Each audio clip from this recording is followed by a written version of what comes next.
Hello, I have my audience members off camera. They're the ones from the previous speech. Hello. Hola. And we'll get straight into it.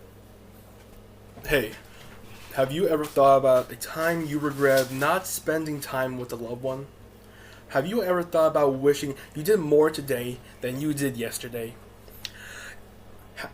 Do you have nearly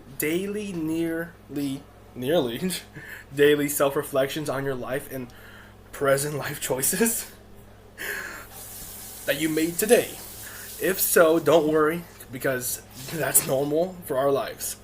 Although severely addicted gamers go through this more than us, and it's only getting worse. It's not good. This affects everyone to some degree, such as when a friend or loved one becomes super addicted to a video game on their phone, console, or PC. You start seeing a bad shift in tone, their appearance, personality, such as when they become more aggressive towards you when they normally wouldn't be, or literally start to smell bad, like bad cheese. This is stuff that can literally break strong bonds and relationships, as well as it takes away time from personal growth and prevents in-person companionship. I literally grew up with video games, from getting Nintendo DS when I was a kid, from playing it nearly every single day, not every single day, but every single day, every time I visit my cousin, growing up.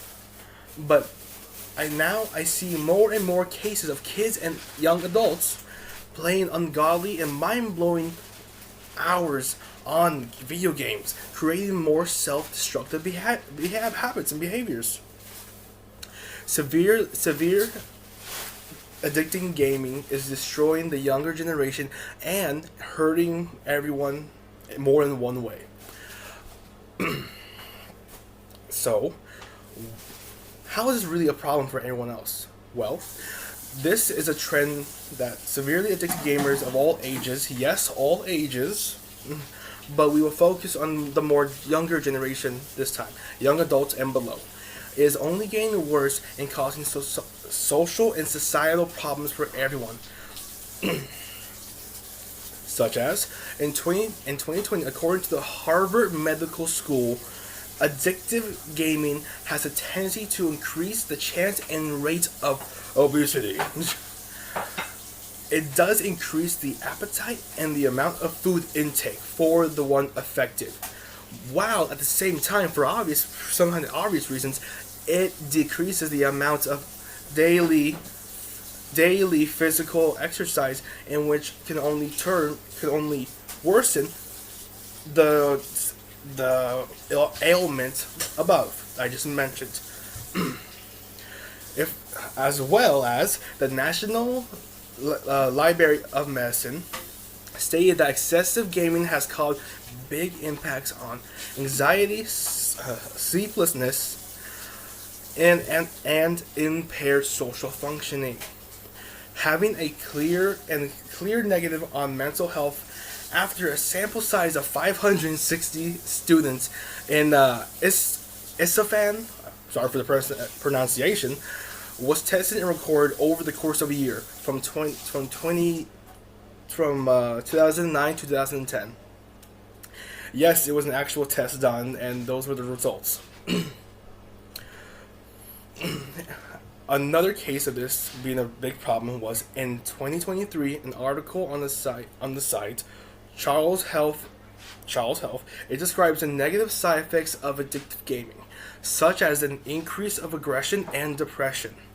Yes, these are pretty cut and dry reasons why it is bad, but this condition has a tendency to make the person lash out on anyone, potentially hurting relationships or someone or themselves physically, or causing the younger person to develop bad habits, tendencies, and lack of social skills, which would negatively hurt them as they grow up. It's bad once you peel back the layers. More statistics saying that in 2018, and 2019, the percentage of children with anxiety anxiety, depression, and ADHD was almost in the high. It was every 3 out of 17 kids had cases of suffering from either one of these. So video games also increases this, and this was back then. I'm not sure what it is now. It could be even higher, which more likely it is higher due to the pandemic and so forth. While when you have increase of aggression, depression, and lack of social health and mental health as well, and having them have these thoughts fester, we all know the whole unfortunate trend that teenagers have more irrational thinking, as well as young people in general have irrational thinking. So, according to the Children's Hospital Association, around this was the amount of almost self-deletion acts by children that they record on a yearly basis. It skyrocketed to past 20,000 cases in 2022. The biggest one right there. So, we look at this and ask, why is this still like a problem? Like, why is this happening? Simply because addicted games are simply more addictive now. They are made to be that way from the color themes, or cool-looking appearances of the characters that catches the impressionable eyes of younger gamers. To the marketing team and hype from the media, to simply words from a friend or willingness to connect with more friends by playing the games they are playing. These are multiple and possible and actual barriers for this unique social problem from being unsolved. According to a 2024 article from Thoughtful Parents, it states that research has shown that kids' dopamine levels rise when they play video games. Therefore, they want to play even more, stating that this is a serious issue in equating it to a drug addiction. Yes, a drug addiction, which you can put the possibilities into, because they want to be constantly hit that dopamine high from constantly gain dopamine highs from short bursts at such a young age. It impacts their overall long-term dopamine and attention spans as they grow, as well as develop bad tendencies and habits. Another barrier that popped up recently, well, kind of recently, but in the past 2 decades, is popular streaming services platforms have popularized and exploded the video game industry. For example, in 2019, an article stated that the Fortnite megastar Ninja, yes, I'm going there, made around $10 million from people watching his streams in 2018 when Fortnite, the game that I'm pretty sure a lot of you've heard, came out and got to popularity. Yes, you heard me right. It was $10 million in 1 year from people watching him play a popular game at the time. This possibility of making bank from playing video games caused many younger people play video games and stream themselves doing it. I can't be judgmental because I even wanted to be a YouTuber when I was younger, around 12 years old. So yeah, there you go. But the problem with that is that due to the addiction that this goes on, because you want to be better than the rest of the people streaming, yes, the kids streaming, you gotta play more, you gotta invest more, which leads to the problems I listed above: increasing aggression, depression, lack of mental and physical hygiene. Another cause could be lack of parenting, as well as if someone's involved with one's kid at least a few times a day and actually raise them instead of just throwing them in the games and then doing what it needs to do, it would more than likely help them develop and not look for other outlets such as degenerated gaming. So, this does seem bleak, seems bad, but there are more than one ways to combat and cure gaming addictions. Such as, according to the archive in 2022 on Cleveland Clinic, it describes the two new treatments to combat addictive gaming, such as cognitive behavior therapy and group therapy, more professional ways and help. if it does get to that point. Another way to combat gaming is to experiment with other healthy hobbies. Go to the library, go swimming, spend time with your family and friends more often, take more breaks from the screens in general, and so forth. This is directly talking to the people addicted to games, because at the end of the day, you can get all the therapy you want, but if you aren't willing to change to see this problem, you need to change. But nothing will change if you're not willing to be open to it.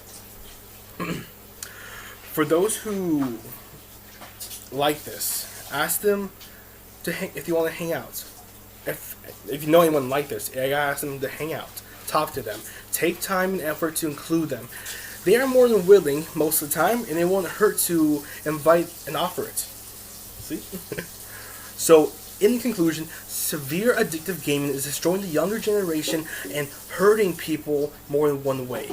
Addictive gaming is attacking the younger generation, leading to more and more societal problems for everyone. Games are simply more addictive now due to multiple factors, leading to an increase of gaming addicts, which increases the side effects and other problems I listed above.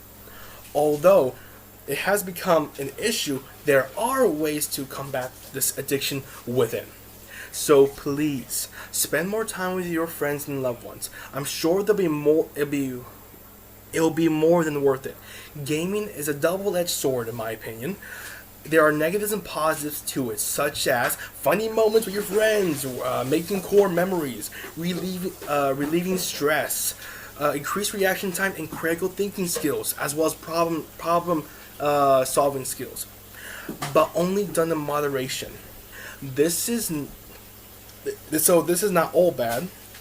Just be wary of adventurers, because this abyss is always waiting and wanting to swallow you up.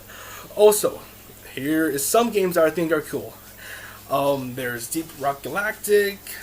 There is older games like Mad Max, which is the one I don't know a lot of people know, but in my opinion, it's pretty good. And right now, I'm playing this game, Space Marine 2. Yeah. Just some games for people who like games, and why not? Because this was me before it, and this is me after it.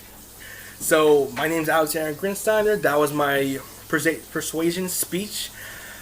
Sorry I'm a little bit over, but hey, it's fun. Have a good day.